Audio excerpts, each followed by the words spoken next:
prestasinya adalah teman-teman sudah berani ikut lomba tersebut.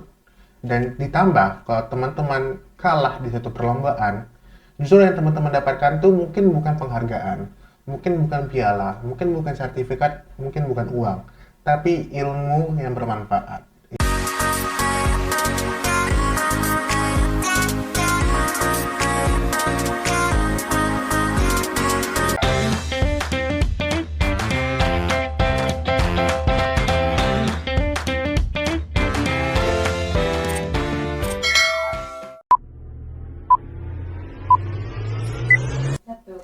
Assalamualaikum warahmatullahi wabarakatuh. Halo Sobat FK, bagaimana nih kabarnya hari ini? Semoga tetap semangat, sehat dan tentunya tetap ceria ya dimanapun Sobat FK berada. Selamat datang di podcast kesayangan kita semua, Apa Kata FK, tempat di mana nongkrongnya ide-ide keren seputar dunia pendidikan. Di sini kita bukan cuma ngobrol saja, tetapi kita belajar bareng, cari inspiratif bareng tentunya dari perspektif fakultas tercinta kita, Fakultas Keguruan dan Ilmu Pendidikan Universitas Bengkulu.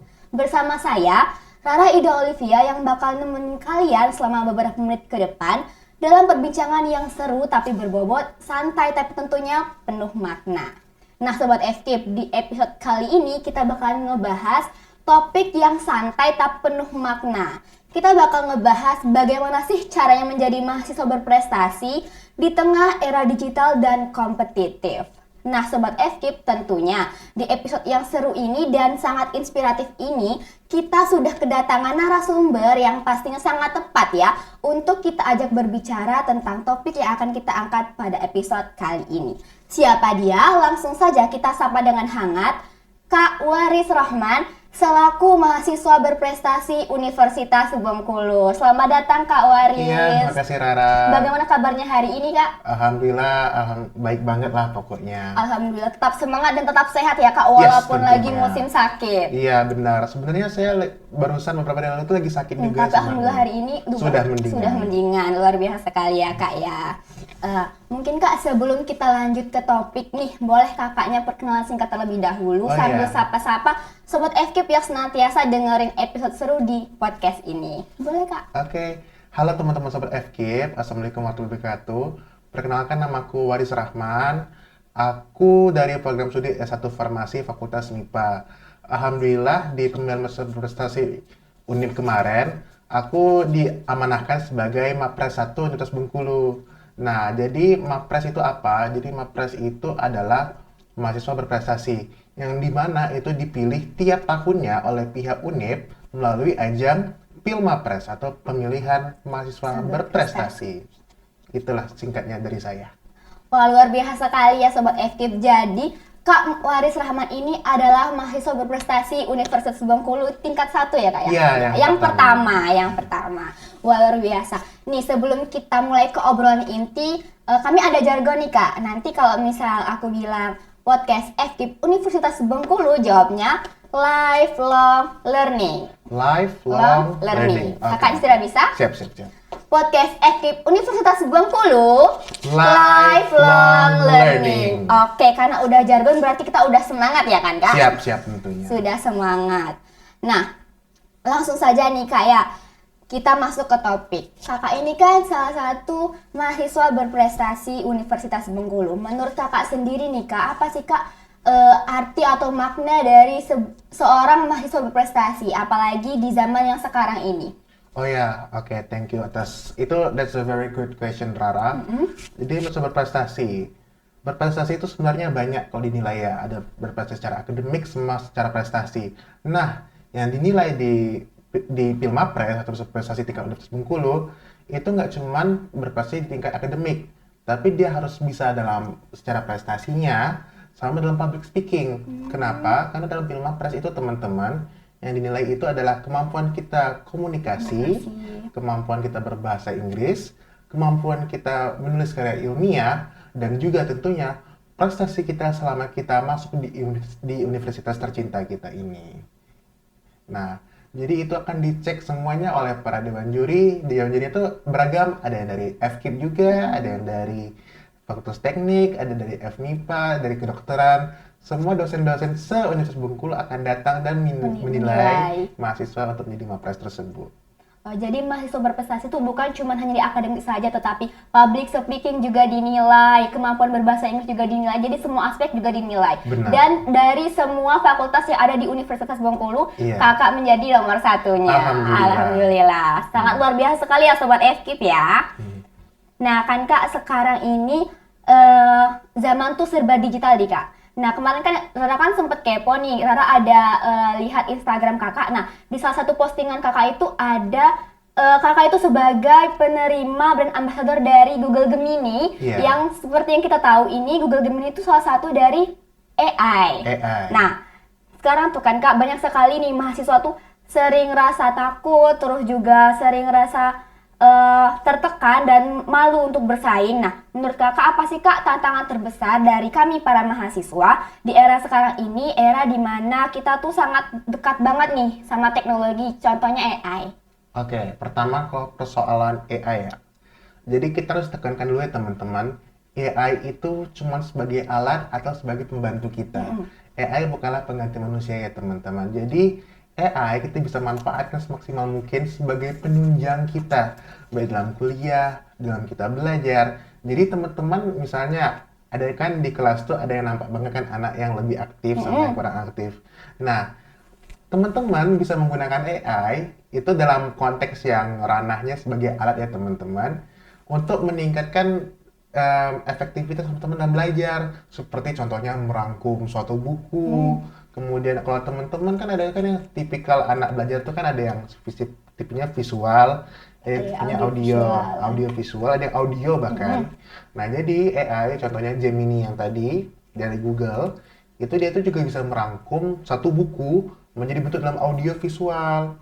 Nah, jadi teman-teman bisa memanfaatkan alat tersebut. Jadi teman-teman nggak usah takut lagi. Aku takut aku bisa belajar karena mungkin mohon maaf dosennya kurang cocok sama aku.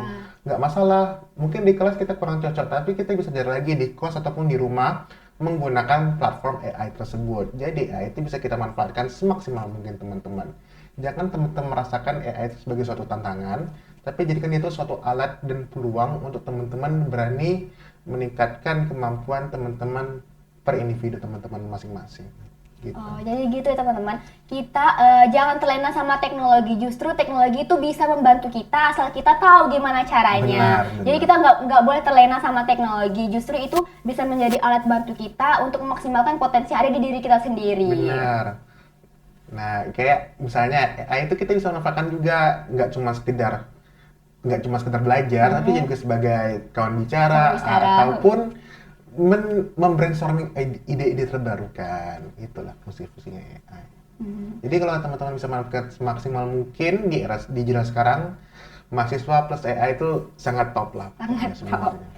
Tapi banyak sekali loh Kak kasus-kasus kayak mereka tuh malah terlena sama AI. Kayak kan kita kan bisa dengan mudah kan dapat informasi dari AI, terus juga tugas-tugas mudah banget bisa diakses lewat AI. Nah, mereka malah jadi malas belajar, malas berpikir tingkat tinggi lagi karena dari AI itu mereka tuh udah dapat jawabannya itu instan gitu. Menurut kakak gimana Kak kalau yang seperti itu? Nah itu sebenarnya sayangnya dari kan setiap perkembangan tuh perkembangan tuh seperti pisau berbilah dulu aku suka bilangnya tuh. Jadi ibaratnya dia tuh bisa sebagai alat atau dia bisa sebagai satu alat yang melukai kita. Bener kan? Nah, jadi teman-teman kita terus tanamkan ke diri kita masing-masing. Mohon maaf ya, bagi teman-teman yang terlalu terlena akan benefitnya AI, itu bisa mulai dikurangi. Karena teman-teman kita harus ingat, AI itu cuma sebagai alat yang membantu. Bukan dia tuh sebagai fungsi utama dari otak kita. Dia bukan pengganti otak kita, tapi dia menunjang efisiensi sama efektivitas manusia dalam bekerja. Baik itu membantu kita dalam menulis, tapi sekitar membantu. Bukan dia membuat judulnya, bukan dia membuat seluruh teksnya, tapi dia seperti brainstorming lah ibaratnya gitu. Cuma sebatas itu doang teman-teman. Nah, karena takutnya kalau misalnya full AI, itu bisa akan dampaknya besar di tingkat akademis nanti. Entah itu akan kena plagiarisme. Nah, itu sangat-sangat harus dihindarkan teman-teman. Karena itulah justru dengan adanya AI, kita tuh seharusnya justru meningkatkan critical thinking kita. Karena misalnya AI memberikan kita suatu ide, suatu gagasan. Kita tuh harus brainstorming lagi, kita harus inovasikan lagi, dan kita bikinkan keunikan diri khas kita sendiri kepada tulisan kita tersebut. Itulah fungsi utama dari AI sebenarnya. Jadi teman-teman jangan terlena lagi ya kalau misalnya ada. Semoga sobat FKIP semua kayaknya enggak deh. Semoga ya Kak ya. Jadi ingat AI itu hanya sebagai alat yang membantu kita. Iya, bukan karena AI kita jadi terlena. Benar. Bener kan Kak? Jadi kita kalau misalnya mendapat informasi itu harus di-sharing terlebih dahulu, dikembangkan lagi. Justru itu menjadi alat kita untuk supaya kita meningkatkan critical thinking kita. Benar banget, Tara. Nah, terus kan Kak, banyak juga nih yang bilang itu prestasi itu kan identik sama juara, menang lomba, tapi juga ada yang berprestasi itu lewat karya-karya kayak karya-karya sosial. Nah, menurut kakak sendiri, apakah itu semua termasuk prestasi dan apakah menurut kakak itu semuanya sama berharganya? Oh tentu, bahkan teman-teman, prestasi itu nggak cuma juara. Sejujurnya, kalau misalnya teman-teman nih ada ikut lomba dan mohon maaf belum menang di lomba tersebut, itu tuh suatu prestasi.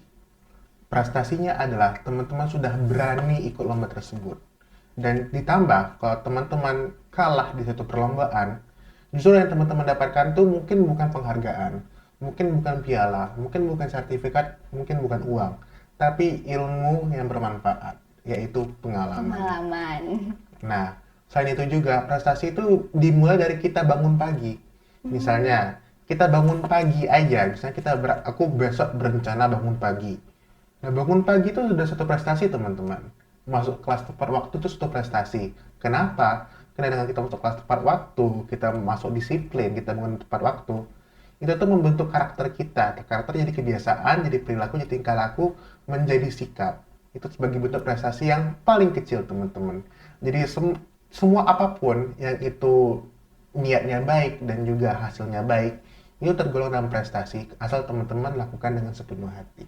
Itu definisi prestasi menurut aku sebenarnya. Luar biasa sekali Sobat FKIP ya. Jadi prestasi yang paling baik itu adalah pengalaman pastinya. Kan Kak ya. Dan ya, itu dimulai dari diri sendiri dan dimulai dari hal-hal yang kecil seperti bangun pagi. Iya. Keren sekali.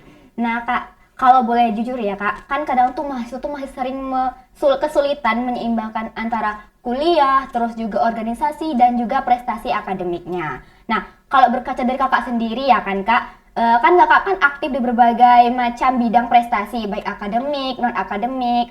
Nah, menurut informasi yang Rara dapat juga, kakak tuh udah sering menjadi MC kan Kak, MC formal, baik di dalam sini maupun di internasional. Jadi itu kakak juga udah nguasain public speaking, terus juga nguasai bahasa Inggris kan Kak, kalau bahasa internasional.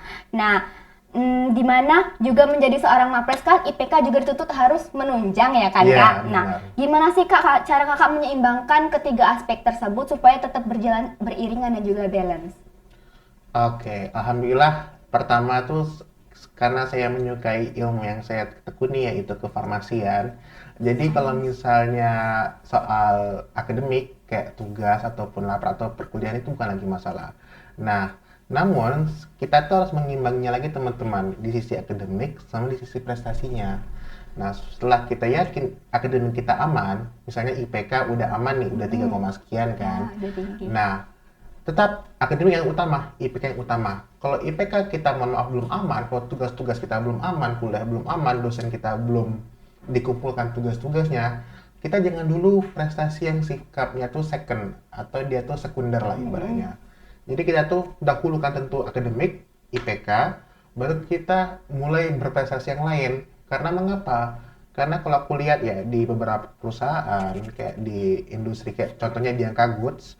Nah, jadi yang dilihat pertama kali dari suatu calon karyawan itu adalah IPK-nya terlebih dahulu. Kalau IPK-nya itu mohon maaf belum sesuai kriteria, dia tuh udah nggak masuk sesi administrasi. Nah, itu teman-teman. Nah, jadi misalnya administrasi itu ada wanita atau pria 20 tahun, IPK minimal sekian. Nah, itu biasanya syarat paling minimal. Nah, kalau misalnya IPK teman-teman jaga di awal-awal kuliah, tapi teman-teman malah sibuk kegiatan yang lain, nah, teman-teman meninggalkan hal yang utama, yang IPK tadi. Jadi mending teman-teman fokuskan dulu akademik. Kalau teman-teman udah yakin akademik teman-teman aman, barulah teman-teman bisa coba hal-hal lain seperti kita kayak itu, melatih hobi yang baru, atau mungkin ikut lomba esai, KTI, atau mungkin coba-coba nge-MC. Nah, itulah cara kita membagi situasi antara mana yang utama sama mana yang sekunder. Jadi intinya kita fokuskan ke satu titik dulu di mana itu benar-benar penting kayak akademik, contohnya mempertahankan IPK. Ya, nah, kalau di sektor sudah mampu mempertahankan IPK kita boleh mencoba hal-hal baru. Benar. Seperti mengembangkan bakat kita, kayak kakak yang tadi contohnya nge-MC. Ya, jadi intinya kita fokus ke satu titik dulu baru kita bisa mencoba hal lain untuk mengembangkan soft skill kita. Jangan lupa yang utama. Jangan lupakan yang utama. Boleh menambah tapi utama itu lebih penting. Benar. Luar biasa sekali ya Sobat FKIP ya. Dan sekarang kan Kak, banyak sekali mahasiswa tuh kan bingung ya dari mana mereka harus melangkah untuk berprestasi. Menurut Kakak sendiri, apa sih Kak langkah paling realistis yang bisa dilakukan dari nol banget nih? Nah, langkah awal yang paling tepat menurut Kakak tuh gimana untuk mulai berprestasi? Oh ya, ini pertanyaan bagus banget nih. Dan juga aku udah sering-sering ini di beberapa isi materi sebelumnya kan. Itu aku tuh suka nerapin sistemnya tuh visi, misi, tujuan. Apa tuh maksudnya? Kita tuh harus buat visi, buat misi, sama buat tujuan. Jadi, visi itu adalah kita buat dulu apa tuh visi kita di kuliah ini apa? Apa visi kita? Nah, misalnya visi kita paling kecil aja. Rara ada mata kuliah apa contohnya? Nama mata kuliahnya apa? Kayak termodinamika, fisik, terus kimia dasar. Nah, misalnya visinya kimia dasar nilainya A, itu visi. Nah, kemudian setelah kita membentuk visi, kita membentuk misi. Nah, misi itu apa? Misi itu adalah hal-hal yang kita lakukan untuk memenuhi visi tersebut. Nah, misalnya misi itu belajar kimia dasar, baca-baca jurnal kimia dasar, kemudian latihan soal kimia dasar. Itu misi. Nah, setelah misi, barulah kita buat tujuan. Apa itu tujuan? Tujuan itu adalah gabungan dari visi dan misi untuk memenuhinya. Capaian utamanya apa? Tujuannya apa? Mengapa kita membuat visi misi itu? Untuk mendapatkan nilai maksimal pada saat akhir semester nanti. Itulah sistem yang aku terapkan. Itu kan contoh kecilnya. Contoh besarnya nanti lebih ke jadi mahasiswa aktif di UNIP. Itu visinya. Misinya apa? Kita ikut organisasi, ikut UKM, ikut lomba debat misalnya. Itu misinya. Tujuannya apa? Untuk memenuhi keinginan orang tua, untuk memenuhi keinginan diri. Itu sih teknik yang paling aku suka terapin. Jadi apapun tujuan kita, misalnya ada satu hal yang baru, kita tuh terapin dulu apa visi kita ikut kegiatan ini, apa misinya, dan apa tujuannya kita ikut kegiatan itu. Itu tips dari aku kalau teman-teman ingin coba dari nol banget ya, mau coba berprestasi. Itu caranya. Jadi tipsnya tuh ada 3. Kita tentuin visi kita, terus juga kita siapin langkah-langkah untuk menuju visi tersebut, yaitu misinya, dan juga kita netapin tujuannya. Kita ikut kegiatan tersebut. Jadi itu harus sinkron ya kan Kak? Nah, kalau Kakak sendiri nih Kak, kalau organisasi Kakak sekarang kegiatannya tuh apa aja nih Kak, selain aktif di kelas? Selain aktif di kelas, kalau organisasi sebenarnya saya nggak terlalu banyak ikut kegiatan kemahasiswaan ya. Aku nggak ikut UKM, Hima atau BEM lagi tidak ikut.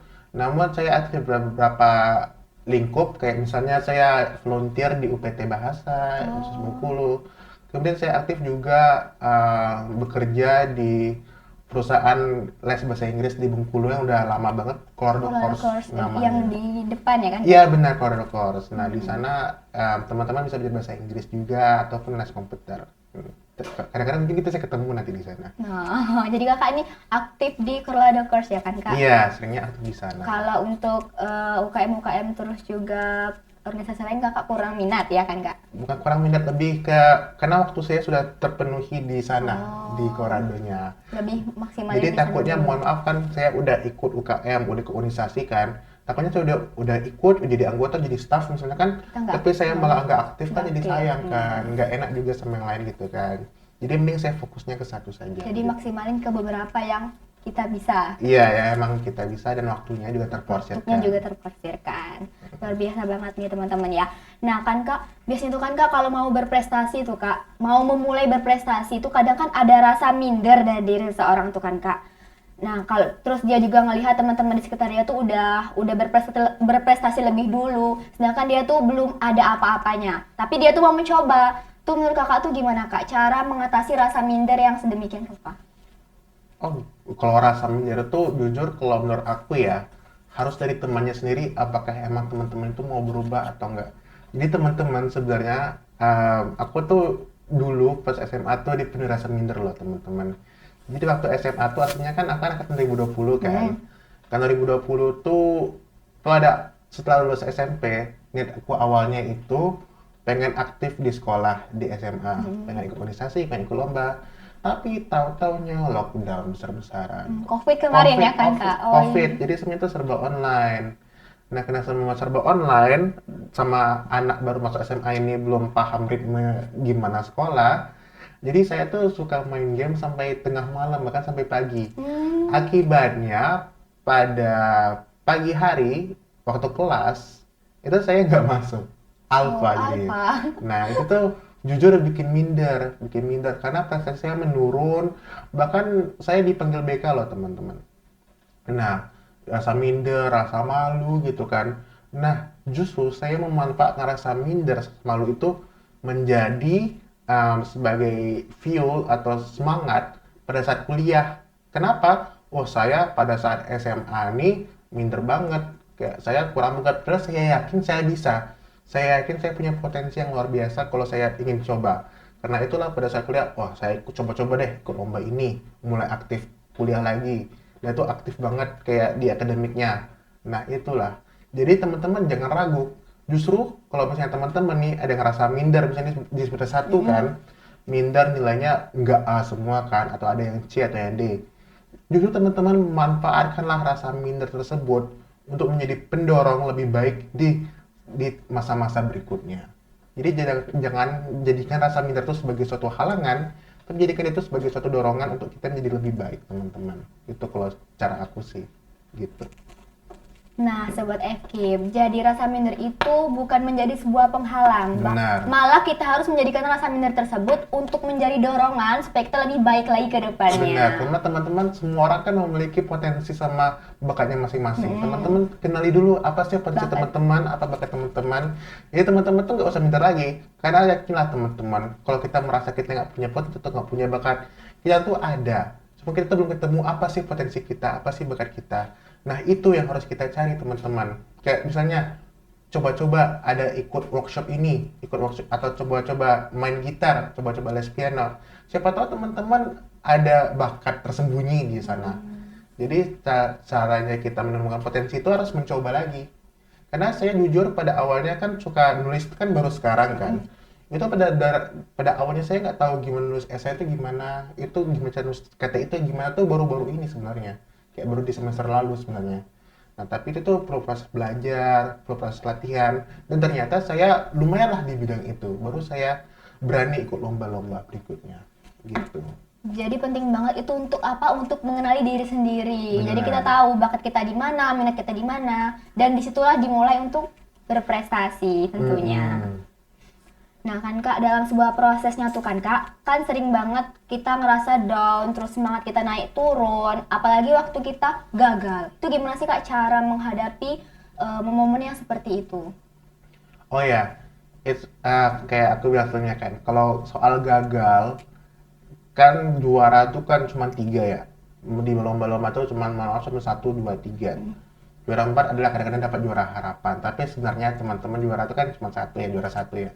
Nah jadi gini teman-teman, kalau teman-teman gagal atau teman-teman belum dapat penghargaan, teman-teman tuh mendapatkan satu hal yang lebih berharga, yaitu pengalaman. Ya misalnya, kalau misalnya teman-teman nih ikut lomba dapat juara 1, oke, congratulations, kita upload ke story, dapat sertifikat, dapat piala, dapat uang, dapat penghargaan. Oke, but itu aja. Itu yang teman-teman dapatkan secara material. Namun, experience-nya mungkin euforia kesenangannya. Namun, kalau teman-teman gagal, teman-teman yang teman-teman dapatkan adalah experience atau pengalaman. Pengalaman untuk apa? Berkembang lebih baik, berkembang menjadi juara 1 di lomba berikutnya. Jadi kegagalan itu bukanlah suatu penghalang, justru kegagalan itu apa yang mengembangkan diri kita. Karena jujur aku pernah gagal. Jadi waktu itu aku lomba esai nasional ke Bali. Itu jujur aku ngabisin adalah sekitar, mohon maaf, 6 juta rupiah. Banyak banget ya, Kak. Iya, lumayan. Dan itu tuh 6 juta rupiah ke Bali tuh ya bukan uang kecil ya bagi anak kuliah ya tentunya Iya. kan. Itu belum disponsor orang tua alhamdulillah kan. Nah, ke Bali itu penghargaan cuman bronze medal, bukan gold atau bukan juara satu. Bagi saya itu kan saya kan udah effort jauh-jauh kan ke Bengkulu Dari kan. dulu. Yang lain kan di Jawa kan. Dan tuh aku udah effort apa tuh nulis esainya juga kan, nulis prototipenya. Tapi belum mendapatkan hasil yang maksimal gitu kan. Karena dapat bronze tadi. Terus tadi. Tapi yang saya dapatkan adalah saya melihat gimana sih juara satu itu presentasi, gimana para gold medalist itu presentasi, gimana gold medalist itu karya tulisnya, sehingga saya bisa mengembangkan karya tulis saya sama teknik presentasi saya yang lebih baik lagi, yang skala level nasional. Karena saya kan pada saat itu saya itu cuman anak dari provinsi Bengkulu yang belum tahu tingkat nasional itu gimana kan, pengalaman pertama kan. Nah, ketika nasional tuh saya kaget, ada nih unik banget timnya. Tim tuh 5 orang satu timnya. Mereka tuh sistem presentasinya tuh pakai tarian, pakai drama gitu. Saya tuh cuma presentasinya tuh mohon maaf kayak presentasi di kelas biasa gitu kan. Mereka tuh pakai tarian gitu, sekreatif itu mereka. Dan tuh ada juga yang kayak mereka itu bikin ini, bikin semacam brosur, bikin brosur dilaminating dikasih ke juri. Jadi kan juri itu kan punya suatu hal, oh ini ya, intinya ini. Ada bukti fisik yang dipegangnya. Aku tuh nggak ada terpikir kayak gitu. Nah, brosur yang dilaminating tuh itulah menginspirasi aku pada saat Filmapres kemarin. Jadi pada Filmapres kan ada sesi presentasi karya tulis kita juga kan. Nah, aku tuh menerapkan ide amati tiru modifikasi ya. Dari teman-teman di Bali tadi yang juara satu, yang gold medal tadi, ketika Filmapres. Makanya alhamdulillah di Filmapres tuh saya memberikan kesan yang lebih kepada juri-jurinya. Wih, Waris, niat banget kamu Waris, sampai ada bikin brosur pakai brosur di laminating gini. Iya Pak, ya udah bagus bagus bagus. Nah, itulah cara kita mendapatkan pengalaman dari kegagalan kita tadi. Karena kalau kita terus-terusan menang, kita takutnya nggak bisa dapat pengalaman. Iya, benar sekali sih. Itulah tadi cara kita memanfaatkan kekalahan atau kegagalan kita di suatu hal. Nah, jadi Sobat FK, kegagalan itu bukan akhir. Benar. Justru dari kegagalan itu kita bisa melihat peluang lain. Contohnya Benar. Kak Waris tadi ya kan Kak ya. Kegagalan itu bikin Kak Waris belajar lagi dari yang gold medal Iya, itu. gold Terus medal juga tadi. nerapin hal tersebut ke Lomba berikutnya. lomba berikutnya. Jadi kegagalan itu bisa menjadi pengalaman sekaligus menjadi perbaikan untuk kedepannya bisa jadi lebih baik lagi. Benar. Jadi Sobat FKIP jangan takut untuk mencoba dan jangan takut untuk gagal. Benar. Kalau gagal, coba lagi. Mm-mm. Nah, kalau misalnya kita bicara soal karakter nih Kak. Menurut Kakak sendiri, sifat apa sih Kak yang harus dimiliki oleh seorang mahasiswa berprestasi? Kalau sifat apa yang harus dimiliki ya? Sepertinya sih tentu kalau yang secara dinilai ya, itu tentu public speaking-nya. Public speaking. Kayak gimana cara kita berkomunikasi sesama manusia, begitu antara kita 2 orang, 3 orang atau dalam suatu lingkup yang besar. Nah itu kalau di Filmapres itu nilai itu dalam bahasa Indonesia dan dalam bahasa Inggris. Nah jadi teman-teman kalau mau belajar bahasa Inggris mulai dari sekarang boleh banget tuh teman-teman. Nah bahasa Inggris tuh nggak cuma di Filmapres aja, nanti pas kita kerja nanti beberapa perusahaan tuh lebih berminat kalau kita bahasa Inggris. Nah, selain public speaking sama sosial tadi, selain public speaking tadi, kita tuh harus bagaimana cara kita menjalin relasi.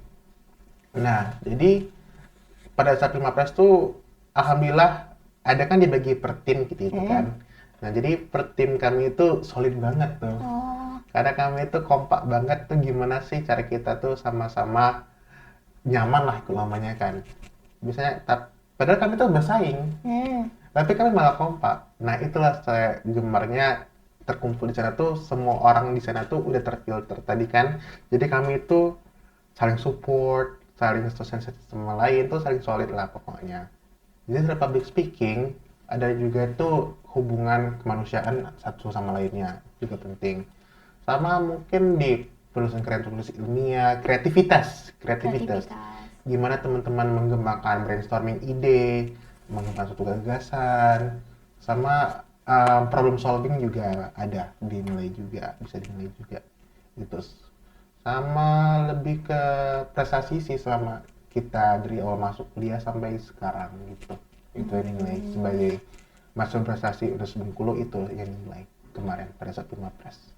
Jadi banyak banget ya kan ya, kayak public speaking, terus juga kemampuan bahasa Inggris, Benar. kemampuan relasi, berkomunikasi dengan sesama. Benar. Lalu juga kreativitasnya juga dinilai. Dan juga masih Kepedulian terhadap lingkungan juga. kepedulian terhadap lingkungan juga itu menjadi aspek penilaian juga. Karena ini teman-teman, karya tulis yang kita buat itu adalah gagasan kreatif namanya. Gagasan kreatif itu bersifat futuristik, gimana kita menyelesaikan suatu masalah se-Indonesia dalam berbasis SDGs atau Sustainable Development Goals. Itulah karya tulis yang akan kita buat nanti kalau ikut Pilmapres. Kita terus peduli terhadap lingkungan. Apa sih problematika sekarang? Kalau saya kemarin tuh masalah distribusi obat di Indonesia yang masih sulit di daerah 3T. Jadi saya menciptakan suatu inovasi gimana sih cara distribusi obat yang efektif di tempat-tempat yang rawan tadi. Ya, ini harus meningkatkan rasa peduli kita lagi ke teman-teman yang kurang beruntung di luar sana. Itu lagi tambahannya. Itu masih bawa farmasi juga berarti kan kayaknya? Iya, karena emang itu bidang saya. Kalau misalnya ini sebentar lagi mau gimana Kak? Pemilihan Mapres ini? Atau masih lama? Oh, masih lumayan lama sih teman-teman, karena pemilihan kan baru 1 tahun sekali kan. Tahun ini di tingkat Universitas Bengkulu pemilihannya di bulan Juni. Kalau tahun depan nggak tahu, entahkah dipercepat atau mungkin diundur. Tapi teman-teman persiapkan aja, itu bisa di mulai bulan Mei atau bulan Februari kalau lebih cepat kan, atau bulan Juni kalau kayak tahun ini kan. Itu mulai disiap-siapin, dibanyakin tuh prestasinya, ide-ide kreatifnya, sama public speakingnya. Nah nanti kalau teman-teman mau tanya-tanya seputar Pilmapres, boleh banget, nanti kontak aku aja gitu. Jadi Sobat Equipku harus mempersiapkan diri kalau misal mau menjadi mahasiswa prestasi, ikuti terus. Ada Instagram juga nggak Kak? Ada Instagramnya juga. Pokoknya aman kok. Sesuai nama saya. Nah, terus Kakak ini kan selain jadi mahasiswa prestasi di UNIP, Kakak juga ikut yang di nasional ya Kak ya? Saya di wilayah. Oh di wilayah. Itu kemarin gimana Kak pengalamannya Kak? Oh ya, kalau tingkat wilayah itu jadi kebetulan kan Provinsi Bengkulu kan masuk di wilayah LL Dikti 2. LL Dikti 2 itu ibaratnya tuh Kemendikti kan pusat kan, senasional. Di Kemendikti itu ada dibagi-bagi wilayah. Ibaratnya tuh LL Dikti 2 tuh mewakili wilayah Sumatera bagian selatan, mencakup Provinsi Bengkulu, Provinsi Sumatera Selatan, Provinsi Bandar Lampung, sama Provinsi Bangka Belitung. Ya, Bangka Belitung. Ya, 4 kan. Nah, jadi masa-masa terbaik di Sumbaksel ke Sumatera bagian selatan itu tuh ada administrasi terlebih dahulu untuk maju ke wilayah. Di Bengkulu aja tuh sebenarnya ada banyak loh mahasiswa prestasinya. Dari seluruh universitas ya? Enggak, dari Bengkulu dulu. Oh, dari Bengkulunya. Karena ada UNIP, ada UINFAS, ada UMB, sama Poltekkes, yang lain-lain. Mereka tuh juga punya mapres sendiri. Tapi untuk tingkat wilayah tuh teman-teman, ada lagi proses seleksi awal wilayah namanya. Atau seleksi administrasi lah kayak kita sebutnya gitu. Nah, alhamdulillah di tingkat wilayah tuh yang lolos seprovinsi Bengkulu cuma Universitas Bengkulu aja. Kakak sendiri? Dan sama ada teman saya yang diploma, yang D3. Jadi mapres itu nggak cuma S1, tapi diploma tuh dipisah. Antara sarjana sama diploma dipisah gitu. Nah, jadi ada juara 1 diploma, ada juara 1 sarjana. Nah, alhamdulillah Bengkulu lolos ke wilayah kan. Dikirim tuh 2 orang, satu dari sarjana, aku sama satu lagi dari diploma. Nah, di sana kita kumpul lah mahasiswa-mahasiswa terbaik se-Sumbaksel gitu ibaratnya.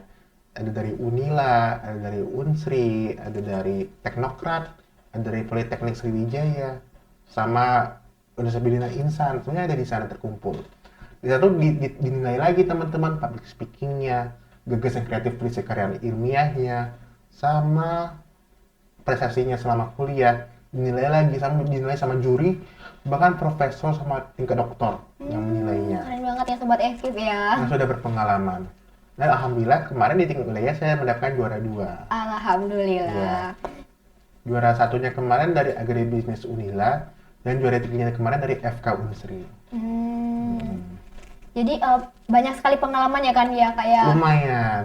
Dan bahkan sampai sekarang pun kami sesama Mapres tingkatnya pun masih saling masih sering komunikasi. kontak. Oh. Karena emang anaknya tadi udah supel banget tadi, udah supel sama udah outgoing banget nih. Cuma sayang jarak kami jauh, apalagi kalau kami kan mau ke Bengkulu, kalau Lampung Palembang mungkin nggak terlalu jauh ya.